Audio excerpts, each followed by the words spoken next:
اعوذ باللہ من الشیطان الرجیم بسم اللہ الرحمن الرحیم وقالوا ربنا انا اطعنا سادتنا وكبراءنا فاضلونا السبیل ربنا آتهم ضعفین من العذاب والعنهم لعنا کبیرا صدق اللہ العظیم۔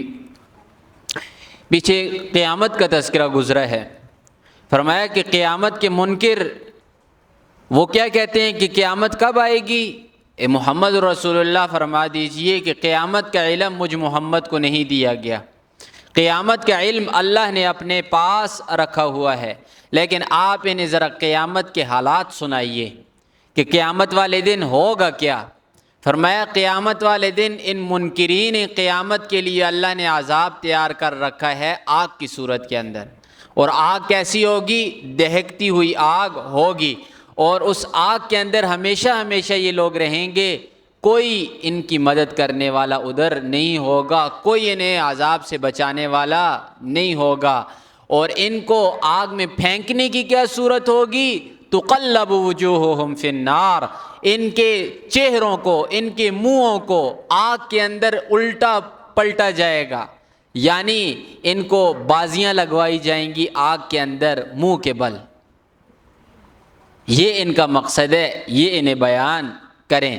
فرمایا انہیں یہ بھی بتائیں کہ یہی لوگ ہوں گے، ان کے یہی منہ ہوں گے جو آج محمد رسول اللہ صلی اللہ علیہ وسلم پر زبانیں کستے ہیں، انہی منہوں کے ساتھ یہ لوگ قیامت والے دن کہیں گے یا لیتنا، کاش، ہائے افسوس، اطعنا اللہ و اطعنا الرسول، کہ ہم اللہ اور اس کے رسول کی اطاعت کرتے۔ اور میں انہی منہوں کے ساتھ قیامت والے دن ان کی زبانوں کے ساتھ اللہ کہلوائے گا۔ آپ فرمایا اور یہ لوگ قیامت والے دن کیا کہیں گے؟ وقالو، آج کی درس میں فرمایا وقالو، کہیں گے یہ لوگ ربنا، اے ہمارے پروردگار، انا اطعنا، بے شک ہم نے بات مانی، اطاعت کی، سادتنا، اپنے بڑوں کی، اپنے سرداروں کی، وکبراءنا، اور اپنے بڑوں کی، فاضلونا سبیلا، ان لوگوں نے ہمیں گمراہ کیا۔ حقیقت کے اندر تو گمراہ ان کو انہی لوگوں نے کیا تھا، یعنی اہل کتاب کو دیکھیں، یہود و نصارہ کو دیکھیں، مشرکین کو دیکھیں، ان کو گمراہ کرنے والے کون ہیں؟ یہی لوگ ہیں، علماء ہیں، علماء سو جنہیں کہا جاتا ہے، اور اسی طریقے سے ان کے سیاسی بڑے، سیاسی وڈیرے جنہیں سردار کہا جاتا ہے، یا اپنے زمانے کے آپ سمجھے پنچایتی لوگ جو پنچایتیں کیا کرتے تھے، فرمایا گمراہ کرنے والے یہی لوگ ہیں۔ اے اللہ ربنا، اے ہمارے پروردگار، آتہم ضعفین، تو انہیں دے دگنا، من العذاب، عذاب، اے اللہ تو انہیں دگنا عذاب دے، ہمارے حصے کا عذاب بھی انہیں دے اور ان کے حصے کا عذاب بھی انہیں دے۔ وَلَعَنْهُمْ لَعْنًا كَبِيرًا، اور یہ لوگ قیامت والے دن لعنت کریں گے، کس کے اوپر؟ اپنے ان بزرگوں کے اوپر، اپنے ان مولویوں کے اوپر، اور اپنے بڑے سرداروں کے اوپر لعنت کریں گے، کہیں گے اللہ ان کے اوپر لعنت بھیج، اللہ یہ لعنتی لوگ ہیں، انہوں نے ہمیں دنیا کے اندر گمراہ کیا۔ حضرت مجاہد بہت بڑے پائے درجے کے محدث گزرے ہیں، امام بخاری کے استاذوں میں سے ہیں۔ وہ فرماتے ہیں امت کو گمراہ کرنے والے 3 گروہ ہیں۔ سب سے پہلا گروہ بادشاہ، بادشاہ کیا کرتے ہیں؟ لوگوں کو گمراہ کرتے ہیں۔ دوسرا فرمایا جھوٹے پیر، یعنی بزرگی انہوں نے اپنائی ہوتی ہے، بزرگی کا لبادہ اوڑا ہوا ہوتا ہے، حقیقت کے اندر لوگوں کو گمراہ کر رہے ہوتے ہیں۔ فرمایا تیسرا علماء سو، پڑھتے تو کتاب ہیں، پڑھتے تو اللہ کا کلام ہے، لیکن لوگوں کو دکھاتے غلط راستہ ہے۔ فرمایا ان 3 لوگوں کی وجہ سے امت گمراہ ہوتی ہے، اور آج ہماری گمراہی کی، امت محمدی کی گمراہی کی بھی وجہ یہ تین چیزیں ہی ہیں۔ بادشاہ ہمارے آپ دیکھ سکتے ہیں، یعنی آج جو بھی ملک کے نظام چلانے والے ہیں وہ اکثر کیا ہیں؟ قادیانی ہیں، اکثر رافضی ہیں۔ وہ جیسے چاہتے ہیں ویسے وہ معاملے کو چلاتے ہیں، ان سے پوچھ گچھ کرنے والا کوئی نہیں۔ آپ دیکھیں کہ مسجد کے بارے میں کیا فرمایا فقہا نے کہ مسجد تحت ثری سے، یعنی زمین کے نچلی سطح سے لے کر عرش تک وہ مسجد کی جگہ ہے۔ جب مسجد تعمیر ہو گئی آپ اس کو گرا نہیں سکتے، مسجد کے اوپر کوئی چیز نہیں بن سکتی، لیکن کیا مسجدیں گرائی جا رہی ہیں؟ وجہ کیا ہے؟ بادشاہوں کی غلطی۔ اور دوسری چیز جھوٹے پیر، ان کی تو بات ہی نہ کریں، وہ تو آپ کے سامنے کھلی کتاب کی طرح کہ کیسے لوگوں کو گمراہ کیا جا رہا ہے، یعنی لوگوں سے ان کا مال بھی لیا جا رہا ہے، ان کے ایمان کو بھی خراب کیا جا رہا ہے۔ اس سے بڑھ کر اور کیا چیز ہوگی؟ یعنی پیسہ بھی لیتے ہیں، پیسہ لینے کے بعد ان کے ایمان کو بگاڑتے ہیں۔ دو، اور تیسرے علماء سو، وہ لوگ جنہوں نے کتاب کے علم کو چھپایا۔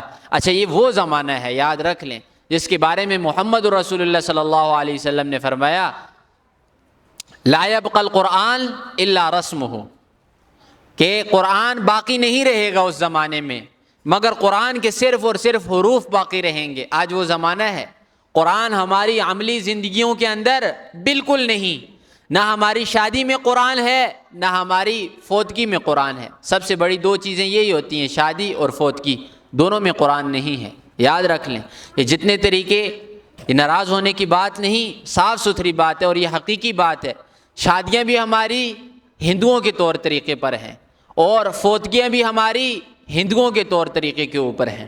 یہ جتنے معاملے ہم فوتگی میں کرتے ہیں پورا ہندوؤں کی رسمیں ہیں، اور جیسے شادی ہماری ہوتی ہے وہ بھی کیا؟ ہندوؤں کے طور طریقے پر۔ محمد رسول اللہ نے فرمایا قرآن نہیں ہوگا، صرف اس کے حروف ہوں گے، وہ بات بھی پوری ہو گئی۔ فرمایا لا یبقى الاسلام الا اسمہ، اسلام بھی باقی نہیں رہے گا اور صرف اسلام کا نام ہوگا۔ آج کیا ہے؟ مسلمان کا صرف اور صرف نام ہے، کدھر؟ نادرا کے رجسٹر کے اندر۔ ہاں یہ مسلمان ہے، مسلمان کے گھر کے اندر پیدا ہوا ہے، آگے مسلمان والا کام کوئی بھی نہیں۔ دو باتیں پوری ہو گئی۔ اور فرمایا اشر الناس من تحت ادیم السماء العلماء السوء، فرمایا اس زمانے کے اندر آسمان کے چھت کے نیچے سب سے جو برے لوگ ہوں گے وہ کون ہوں گے؟ علماء سوء ہوں گے، یعنی برے عالم ہوں گے۔ برے عالم کی تشریح کیا؟ کہ قرآن کو چھپائیں گے اور اپنی باتیں کریں گے۔ آج وہ زمانہ ہے کہ نہیں؟ آج کیا ہے؟ بزرگوں کے قصے، بابوں کے قصے وہ تو بیان ہوتے ہیں ہر جگہ کے اوپر، نہیں اگر کوئی چیز بیان ہوتی وہ قرآن و حدیث ہے۔ قرآن و حدیث کو چھپایا جاتا ہے اور ان چیزوں کو بہت زیادہ قصے کہانیوں کو زور و شور سے سنایا جاتا ہے۔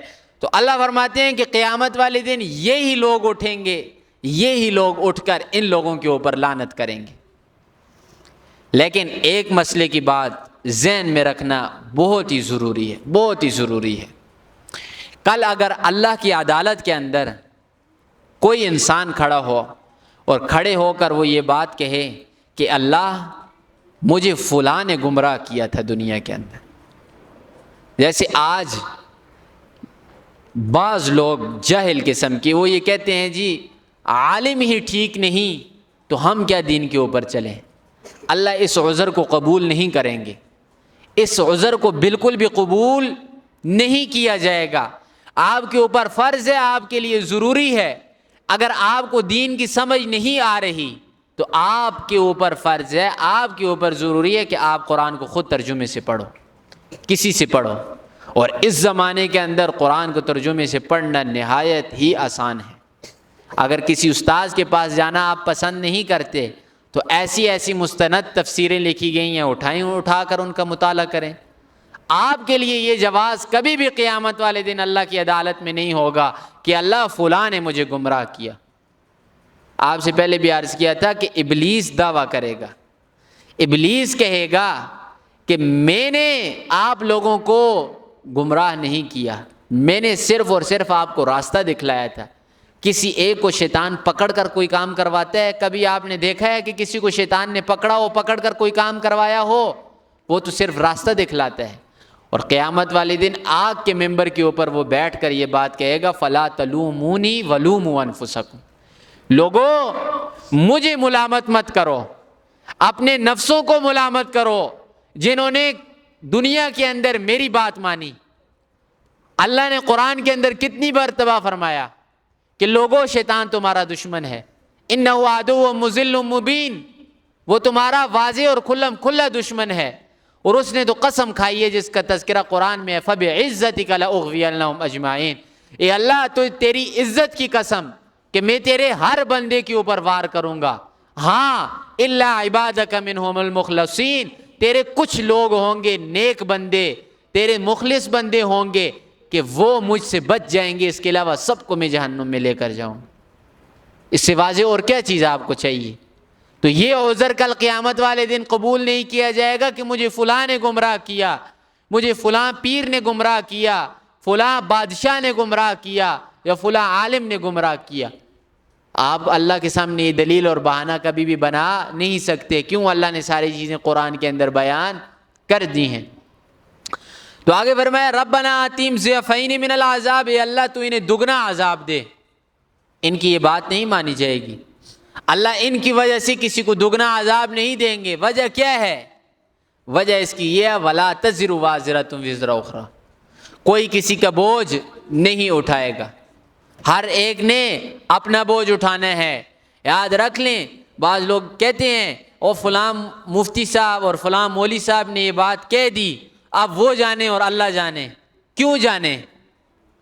آپ تحقیق کرو نا، آپ ذرا کسی اور سے پوچھو نا، آیا یہ بات صحیح ہے کہ نہیں ہے؟ اس نے یہ بات کہی ہے، اس بات کے اندر کتنی سچائی ہے؟ کسی سے پوچھیں۔ اللہ کے سامنے آپ یہ جواب کبھی بھی نہیں رکھ سکتے کہ مجھے فلاں نے گمراہ کیا ہے۔ تو فرمایا اپنی قبر کی خود تیاری کر لو۔ وَلْعَنْهُمْ لَعْنًا كَبِيرًا، یہ لوگ لعنت کریں گے ان کے اوپر، یعنی اپنے بڑوں کے اوپر۔ اب مسلمانوں کو حکم دیا جا رہا ہے کہ مسلمانوں آپ نے پہلے لوگوں کی طرح نہیں ہونا، یعنی پہلی امتوں نے جیسے اپنے نبیوں کو تکلیف دی، آپ نے اپنے نبی کو تکلیف نہیں دینی، نہ زبان سے اور نہ ہاتھ سے۔ نبی کی عزت کرنی ہے، نبی بہت شریف ہیں آپ کے نبی بہت عزت والے ہیں، آپ کے نبی بہت زیادہ بڑے مرتبے والے ہیں، لہٰذا آپ نے اپنے نبی کو تکلیف نہیں دینی۔ یا ایھا الذین آمنوا، اے ایمان والو، لا تکونوا، تم مت ہو کالذین، ان لوگوں کی طرح، آذوا موسیٰ، جنہوں نے موسیٰ علیہ السلام کو تکلیف دی، فبرأہ اللہ مما قالوا، اللہ نے موسیٰ علیہ السلام کو بری کر دیا اس چیز سے جو چیز وہ موسیٰ علیہ السلام کے بارے میں گڑھ رہے تھے، جو جھوٹ انہوں نے موسیٰ علیہ السلام کے بارے میں باندھا، اس چیز سے اللہ نے موسیٰ علیہ السلام کو بری کر دیا۔ بخاری اور مسلم دونوں کتابوں کے اندر یہ روایت آئی ہے کہ موسیٰ علیہ السلام بہت زیادہ شرم والے تھے۔ نبی کوئی بھی ہے نا، کوئی بھی نبی ہے، اسے اللہ نے حیا بہت زیادہ دیا ہوتا ہے۔ پیغمبر علیہ السلام کے بارے میں آتا ہے کہ پیغمبر علیہ السلام ایک کنواری لڑکی سے زیادہ حیادار تھے۔ کنواری لڑکی جتنا حیا کرتی ہے، اس سے زیادہ محمد رسول اللہ حیا کرتے تھے۔ اور حیا کے بارے میں محمد رسول اللہ نے فرمایا الحیاء شعبۃ من الایمان، حیا جو ہے یہ ایمان کے حصوں میں سے ایک حصہ ہے۔ اور دوسری جگہ پر فرمایا کہ جب ادھر سے تمہارا حیا گیا، ادھر سے تمہارا ایمان چلا جائے گا۔ حیا اتنی ضروری چیز ہے۔ تو حضرت موسیٰ علیہ السلام نہایت ہی حیادار تھے۔ اس زمانے کے اندر لوگوں کی عادت تھی کہ وہ ننگا نہایا کرتے تھے، یعنی ننگے ہو کر تالاب کے اندر چلے جاتے، ایک دوسرے سے پردہ نہیں کیا کرتے تھے، سارے مل کر ننگے ہو کر نہاتے تھے۔ موسیٰ علیہ السلام تو حیادار تھے، وہ تو کہیں پتھر کے پیچھے جا کر چھپ کر نہاتے تھے۔ تو انہوں نے کہا، اب میں نے کہا تھا آپ سے پہلے، منافقین کی زبانوں کو کوئی بند نہیں کر سکتا، بات ہوتی نہیں ہے، بات بن جاتی ہے۔ انہوں نے شوشہ چھوڑا کہ موسیٰ اس لیے ہمارے ساتھ نہیں نہاتا کہ موسیٰ کے خصیتین سوجے ہوئے ہیں۔ موسیٰ کے خصیتین سوجے ہوئے ہیں، پھولے ہوئے ہیں. یہ اس زمانے کی ایک بیماری تھی. انہوں نے کہا موسیٰ کی یہ بیماری ہے، موسیٰ اس لیے ہمارے ساتھ غسل نہیں کرتا. تو موسیٰ علیہ السلام نے بات سنی، بہت زیادہ غمزدہ ہوئے. لیکن اللہ نے تو اپنے نبی سے عیب کو دور کرنا ہوتا ہے. پہلے بھی عرض کیا ہے، نبی کو اللہ کامل اور مکمل بنا کر بھیجتے ہیں، عیبوں سے بالکل پاک کر کے. موسیٰ علیہ السلام غسل کر رہے ہیں اپنی اس جگہ کے اندر، غسل خانے کے اندر. پتھر کے اوپر کپڑے چھوڑے تو پتھر نے کیا کیا، کپڑے اٹھائے اور بھاگنا شروع کر دیا. معجزہ ہے، اللہ کی طرف سے ہے، اسے ذہن سے نہیں سوچنا چاہیے. اب موسیٰ علیہ السلام پیچھے پیچھے ہیں، پتھر آگے آگے ہے. موسیٰ علیہ السلام پیچھے سے آواز دے رہے ہیں، صوبی یا حجر، صوبی یا حجر، صوبی یا حجر، اے پتھر میرے کپڑے، اے پتھر میرے کپڑے واپس لاؤ. لیکن پتھر گیا سیدھا مجلس کے اندر جہاں پر سارے کے سارے لوگ بیٹھے ہوئے تھے. موسیٰ علیہ السلام وہاں پر پہنچ کے کھڑے ہوئے نا، تو جب دیکھا موسیٰ علیہ السلام کو، بالکل کوئی عیب نہیں، خوبصورت قسم کا جسم سامنے. تو دیکھا، پتہ چل گیا کہ موسیٰ علیہ السلام کے اوپر کوئی عیب نہیں، اللہ نے پاک کر دیا اور منافقین کی زبانوں کو بند کر دیا. ایک تو مفسرین نے یہ واقعہ اس آیت کے تحت لکھا ہے، اور دوسرا واقعہ وہ عورت والا کہ موسیٰ علیہ السلام زکوٰۃ کا درس بہت زیادہ دیا کرتے تھے. اور زکوٰۃ اور ارکان اسلام میں سے پہلے بھی عرض کیا تھا، آدم علیہ السلام سے لے کر ہمارے زمانے تک ہر نبی کی امت کے اوپر زکوٰۃ فرض تھی. یہ علیحدہ بات ہے کہ ان کی مقدار کچھ اور تھی، ہماری مقدار کچھ اور ہے. اب کیا ہوا، موسیٰ علیہ السلام نے جب کہا نا کہ لوگوں زکوٰۃ دو، تو آپ یاد رکھیں جس آدمی کے دل کے اندر چور ہوتا ہے نا، وہ آدمی کیا کہتا ہے، وہ کہتا ہے اس نے یہ بات میرے بارے میں کی ہے. آپ اگر مثال کے طور پر منافقین کی نشانیوں بیان کرو تو جس انسان کے دل کے اندر چور ہوگا وہ یہ سمجھے گا کہ اس نے میرے لیے یہ بات کی ہے. سارے لوگ خاموش تھے. تو جن جن لوگوں نے زکوٰۃ نہیں دی تھی وہ اٹھ کر موسیٰ علیہ السلام کے خلاف بھڑک گئے، ہر طرح کی کوشش کی. تو قارون جو اس وقت سب سے زیادہ مالدار تھا، قارون سے زیادہ مالدار کوئی نہیں تھا. پیچھے پڑا تھا آپ نے کہ نہیں، کہ اس کی جو خزانے کی چابیاں تھیں وہ کیا کرتے تھے، ایک باری جماعت اٹھا کر لے کر چلتی تھی، یا اس کے خزانے ایک بہت بڑی جماعت لے کر چلتی تھی. اس نے کہا کہ میں نے زکوٰۃ تو دینی نہیں. قارون تھا، میں نے کیا کہا تھا کہ وہ بہت زیادہ بخیل انسان تھا، کہ یہاں تک روایت میں آتا ہے کہ برتن کو دھوتا نہیں تھا. کہتا تھا اس وقت جو بھی برتن دھونے کی چیز تھی کہتا تھا یہ ختم ہو جائے گی، گندے برتن کے اندر کھانا کھا لیتا تھا، اتنا زیادہ بخیل تھا. اس نے کہا میں کیسے زکوٰۃ دوں، میں نے تو زکوٰۃ دینی نہیں. اب اس نے کیا ایک پراپوگنڈا، اور یہ ہوتا ہے ہر زمانے کے اندر ہوتا ہے حق والوں کے خلاف. عورت کو بلایا، ایک زانیہ قسم کی بدکار عورت، اس سے کہا ایسا کرو کہ کل موسیٰ زنا کے اوپر خطبہ دیں گے، آپ نے ایسے کرنا ہے کہ کھڑے ہو جانا ہے اسی مجلس کے اندر اور اٹھ کر کہنا ہے کہ موسیٰ بڑی زنا کی باتیں کرتے ہو، بڑا اللہ کا خوف سناتے ہو، کل رات جو میرے ساتھ تو نے بدکاری کی ہے اس کا معاوضہ مجھے دو نا، میرا حق، میرے پیسے مجھے دے دو. جب یہ بات صبح موسیٰ علیہ السلام خطبہ دے رہے ہیں، خطبے کے دوران عورت کھڑی ہوئی کہنے لگی کہ زنا کی باتیں کرتے ہو موسیٰ، کل رات کے پیسے تو نے مجھے ابھی تک نہیں دیے. موسیٰ علیہ السلام خوفزدہ ہو گئے اور ان کے دل کو تکلیف پہنچی. موسیٰ علیہ السلام نے کسی سے کوئی بات نہیں کی. موسیٰ علیہ السلام فوراً متوجہ ہوئے اللہ کی طرف، فرمایا اللہ، اے اللہ تو اس کے دل کے اندر رحم ڈال کہ یہ کیا ہو سچ بول دے. موسیٰ علیہ السلام نے عورت کو مخاطب کیا. موسیٰ علیہ السلام نے فرمایا اے عورت، تجھے اس رب کی قسم جس رب نے تمہیں فرعون سے تمہاری آنکھوں کے سامنے نجات دی، فرعون کو تمہاری آنکھوں کے سامنے غرق کیا، سچ سچ بتا دے کیا ہوا ہے، وگرنہ اللہ تجھے تباہ کر دے گا. تو اس نے موسیٰ علیہ السلام کی بات سنی، دل کے اوپر جب وہ بات لگی تو کہنے لگی، روئی اور رو کر کہی موسیٰ مجھے معاف کر دے، میں تو اسے معافی مانگتی ہوں، مجھے قارون نے بھڑکایا تھا، قارون نے مجھے پیسے دیے تھے۔ موسیٰ علیہ السلام بھی بہت جلالی ہے نا، بہت جلالی۔ موسیٰ علیہ السلام سیدھے پھر متوجہ ہوئے اللہ کی طرف، میں اللہ تجھے تیری عزت کی قسم، آج تو کائنات کی ہر چیز کو میرے حوالے کر دے، یعنی ہر چیز کو میرے اختیار کے اندر دے دے، آج اسے سزا میں خود دوں گا۔ اللہ نے فرمایا موسیٰ تجھے اختیار ہے۔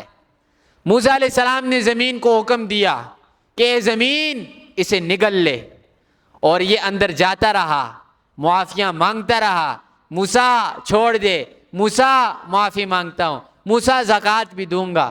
جب نہ مانے موسیٰ علیہ السلام، ادھر تک پہنچا سینے تک نہ، تو کہنے لگا موسیٰ تو اس لیے مجھے زمین کے حوالے کر رہا ہے تاکہ تو میرے مال کو کھا جائے۔ پھر جلال کے اندر آئے موسیٰ علیہ السلام نے زمین کو حکم دیا کہ جس جگہ کے اوپر قارون کا مال ہے وہ سارا زمین کے نیچے چلا جائے۔ زمین نے حکم قبول کیا، قارون کا ایک ٹکا نہیں بچا، سارے کا سارا قارون اور اس کا مال زمین کے نیچے چلا گیا۔ کیا سبق ملا؟ کہ مظلوم کی بد دعا سے بچو، کسی کے اوپر بہتان مت لگاؤ، کسی کے اوپر الزام تراشی مت کرو، کسی پر الزام لگاؤ گے تو پہلے بھی عرض کیا تھا کوئی حجاب نہیں، کوئی پردہ نہیں عرش کے درمیان اور مظلوم کی بد دعا کے درمیان۔ ادھر اس کی زبان سے، اس کی دل سے بد دعا نکلے گی، وہ فوراً پروردگار کے پاس پہنچے گی۔ اور روایات کے اندر کیا ہے؟ فرماتے ہیں رسول اکرم صلی اللہ علیہ وسلم کہ جب عرش کے ستون ہلتے ہیں تو اللہ فرماتا ہے میری عزت کی قسم، میرے جلال کی قسم، میں اس آدمی کی مدد ضرور کروں گا، اگرچہ کچھ دیر کے بعد ہی نہ کروں۔ یعنی کچھ دیر لگ جاتی ہے لیکن اللہ مدد ضرور کرتے ہیں، اور ظالم کو اللہ دنیا ہی کے اندر تہس و نحس برباد کر دیتے ہیں۔ اور ظلم ایک ایسی چیز ہے جو آگے نسلوں کے اندر چلتی ہے۔ آج لوگوں کے اوپر ظلم کریں گے، کل آپ کی نسلوں کے اوپر، آپ کی اولاد کے اوپر ظلم ہوں گے، اور اللہ دکھاتے ہیں مسلمانوں کو منع کیا، مسلمانوں اپنے نبی کو تکلیف مت دو۔ اور پیچھے بھی عرض کیا تھا نبی کو بھی تکلیف دینا حرام ہے اور عام مسلمان کو بھی تکلیف دینا حرام ہے۔ کعبے سے بڑھ کر عزت نفس مسلمان کی بڑھ کر ہے۔ تو فرمایا وَكَانَ عِنْدَ اللَّهِ وَجِيهًا، اور موسیٰ اللہ کے پیغمبر تھے، اور موسیٰ عند اللہ وجیہا، اللہ کے ہاں بہت ہی زیادہ مقرب تھے اور وجیح تھے۔ لفظی ترجمہ وقالوا، یہ جہنمی کہیں گے، ربنا اے ہمارے پروردگار، انا اطعنا، بے شک ہم نے بات مانی، سادتنا، سادت یہ سید کی جمع ہے، سید کہا جاتا ہے سردار کو، اور محمد رسول اللہ صلی اللہ علیہ وسلم کی نسل کو کیا کہا جاتا ہے؟ سید، یعنی ہم سارے ان کے نوکر ہیں، غلام ہیں، وہ ہمارے آقا ہیں، ہمارے سردار ہیں۔ تو فرمایا سادتنا، ہم نے بات مانی اپنے سرداروں کی، وکبراءنا، اور ہم نے بات مانی اپنے بڑوں کی، یعنی مذہبی پیشواؤں کی، فاضلونا السبیلا، انہوں نے ہمیں گمراہ کر دیا سیدھے راستے سے۔ ربنا اے ہمارے پروردگار، آتہم ضعفین من العذاب، تو دے انہیں دگنا عذاب، ولعنہم لعنا کبیرا، یہ لعنت کریں گے ان کے اوپر بہت بڑی لعنت۔ یا ایھا الذین آمنوا، اے ایمان والو، لا تکونوا، تم مت ہو جاؤ کالذین، ان لوگوں کی طرح، آذوا موسیٰ، جنہوں نے تکلیف دی موسیٰ علیہ السلام کو، فبرأہ اللہ مما قالوا، اللہ نے برات دے دی موسیٰ علیہ السلام کو ان باتوں سے جو وہ کہا کرتے تھے، وکان عند اللہ وجیہا، اور تھے وہ موسیٰ علیہ السلام اللہ کے ہاں بہت مقرب۔